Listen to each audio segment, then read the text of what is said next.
चुनाव आने के साथ ही कोई ना कोई नारा जरूर प्रसिद्ध होता है। ऐसा ही नारा है आज के वक्त में बटेंगे तो कटेंगे, जिसे दिया है योगी आदित्यनाथ ने। योगी के इस नारे ने भारत के इतिहास की एक झलक लोगों के सामने रख दी है। विपक्ष इस नारे को झुकला नहीं पाया, क्योंकि आप बातों को झूठा साबित कर सकते हैं, लेकिन आप इतिहास को झूठा साबित नहीं कर सकते, क्योंकि उसे पूरी दुनिया ने देखा हुआ है। तभी तो योगी के इस नारे ने विपक्ष को परेशान कर दिया है, जबकि भाजपा के लिए ये नारा एक अमृत साबित हुआ है। वो कैसे, हम आपको बताएंगे, लेकिन उससे पहले आयुन भारत को जरूर सब्सक्राइब कीजिए।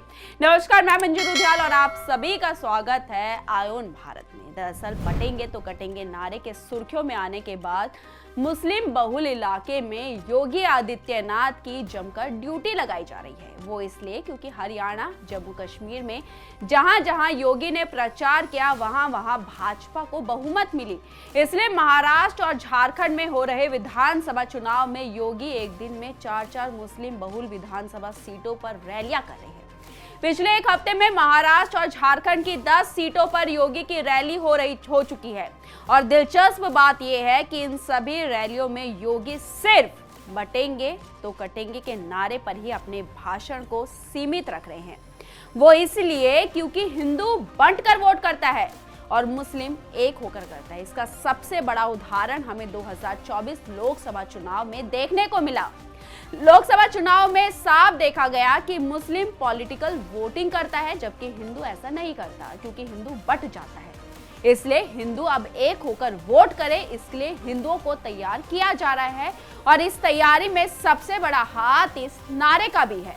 यहां तक कि बीजेपी मुस्लिम बहुल इलाके में योगी की रैली के जरिए बीजेपी बटेंगे तो कटेंगे नारे का टेस्ट भी कराना चाह रही है। अगर दोनों राज्यों के चुनाव में यह सफल होता है तो कहा जा रहा है कि आने वाले वक्त में इसे और ज्यादा रंग दिया जा सकता है।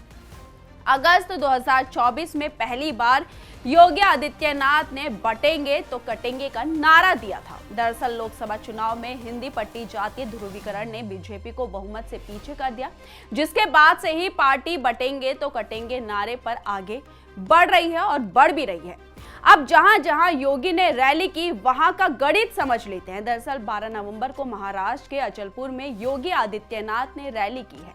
यहां प्रहार जनशक्ति पार्टी के बच्चू कडू, बीजेपी के प्रवीण तायडे और कांग्रेस के अनुराधा देशमुख मैदान में हैं। अचलपुर में करीब 19% आबादी मुसलमानों की है, 17% यहाँ दलित समुदाय के लोग रहते हैं। अचलपुर में 6.13% मतदाता एसटी समुदाय के हैं। अकोला पश्चिम में योगी आदित्यनाथ ने बीजेपी उम्मीदवार के पक्ष में रैली की। बीजेपी से यहाँ विजय अग्रवाल और कांग्रेस से साजिद खान मैदान में हैं। अकोला पश्चिम विधानसभा सीट पर मुसलमानों की आबादी 40.6% है। यहाँ दलित 10 और आदिवासी 3% है। अकोला पश्चिम सीट पर लगातार बीजेपी जीतती रही है। विदर्भ के नागपुर मध्य विधानसभा सीट पर भी योगी आदित्यनाथ ने रैली की। यहाँ कांग्रेस के सिंबल पर बंटी और बीजेपी के सिंबल पर प्रवीण डाडके मैदान पर है। नागपुर मध्य में मुसलमानों की आबादी करीब 22% है। यहाँ दलित 9 और आदिवासी वोटर्स 20% के आसपास है। नागपुर मध्य के साथ साथ योगी ने नागपुर पश्चिम में भी एक रैली की। यहाँ से विकास ठाकरे कांग्रेस के सिंबल पर चुनाव लड़ रहे हैं। बीजेपी ने सुधाकर कोहले को टिकट दिया है। नागपुर वेस्ट में मुसलमानों की आबादी करीब 12% है। यहाँ दलित 20 और आदिवासी मतदाताओं की संख्या 8% के आसपास है।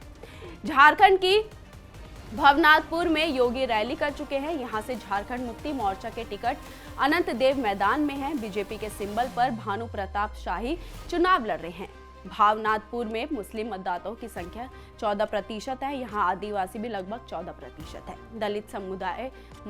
दलित मुस्लिम बहुल हुसैनाबाद में भी योगी आदित्यनाथ ने रैली की है। हुसैनाबाद में बीजेपी के सिंबल पर कमलेश सिंह मैदान में है। आरजेडी ने यहाँ से संजय यादव को मैदान में उतारा है। हुसैनाबाद में मुस्लिम मतदाताओं की करीब आबादी 14% है। यहाँ दलित 22% के आसपास है। पांकी में भी योगी आदित्यनाथ रैली कर चुके हैं। यहाँ 16% करीब मुस्लिम वोटर्स है। पांकी में बीजेपी का मुकाबला कांग्रेस से है। बीजेपी ने यहाँ से शशि भूषण मेहता को मैदान में उतारा है। कांग्रेस के टिकट पर लाल सूरज मैदान में है। योगी आदित्यनाथ झारखंड के बरकागांव कोडरमा और लातेहार में भी रैली कर चुके हैं। दलितों के लिए सुरक्षित लातेहार में मुसलमानों की आबादी करीब 12% है, वहीं कोडरमा में मुस्लिम मतदाताओं की आबादी करीब 16% है। इसी तरह बरकागांव में 15% मुस्लिम हैं। लातेहार और बरकागांव में वर्तमान में कांग्रेस का कब्जा है। कोडरमा में बीजेपी को 2019 में जीत मिली थी। इस बार तीनों ही सीटों पर बीजेपी जीत की कवायद में जुटी हुई है। यहाँ पर जब हमने इन सीटों की गणित की बात की तो आपने एक बात पर गौर किया होगा कि यहाँ पे हमने मुस्लिम आबादी कितनी प्रतिशत है वो बताए, जबकि हमने हिंदू की आबादी कितनी प्रतिशत है ये ना बताते हुए हमने ये बोला कि हिंदू इतने हैं और वहाँ पे एसटी इतने हैं, एससी इतने हैं और आदिवासी इतने हैं। यानी कि हमने खुद एक भेदभाव किया है। हम क्यों ये नहीं बोलते कि मुस्लिम आबादी 40% है और सभी हिंदुओं को जोड़कर हम ये बोले कि 60% हिंदू है? नहीं, ऐसा कहीं नहीं दिखाया जाता है, बल्कि यहाँ मुस्लिमों को एक साथ दिखाया जाता है, जबकि जब हिंदुओं की बात आती है तो उन्हें जातियों में बांटकर दिखाया जाता है कि हिंदू इतने हैं, ब्राह्मण इतने हैं, राजपूत इतने हैं, एसटी इतने हैं, एससी इतने हैं। और यही बात हमको आज जाननी बहुत जरूरी है कि हम अगर हिंदुओं की बात करें तो हम एक होकर करें, हम उन्हें और ना बांट कर करें। और यही बात योगी आदित्यनाथ सबको सिखाना चाहते हैं कि हम बटेंगे तो कटेंगे, इसलिए हमें एकजुट रहना चाहिए। प्रधानमंत्री भी यही बोलते हैं कि बटेंगे तो कटेंगे, एक रहेंगे तो सेफ रहेंगे और मिलजुल कर रहेंगे तो सुरक्षित रहेंगे। यही बात हम लोगों को समझनी बेहद जरूरी है। इस खबर पर आपकी क्या राय है? अपनी राय हमारे कमेंट बॉक्स में जरूर लिखिएगा और इस वीडियो को ज्यादा से ज्यादा शेयर कीजिए। धन्यवाद।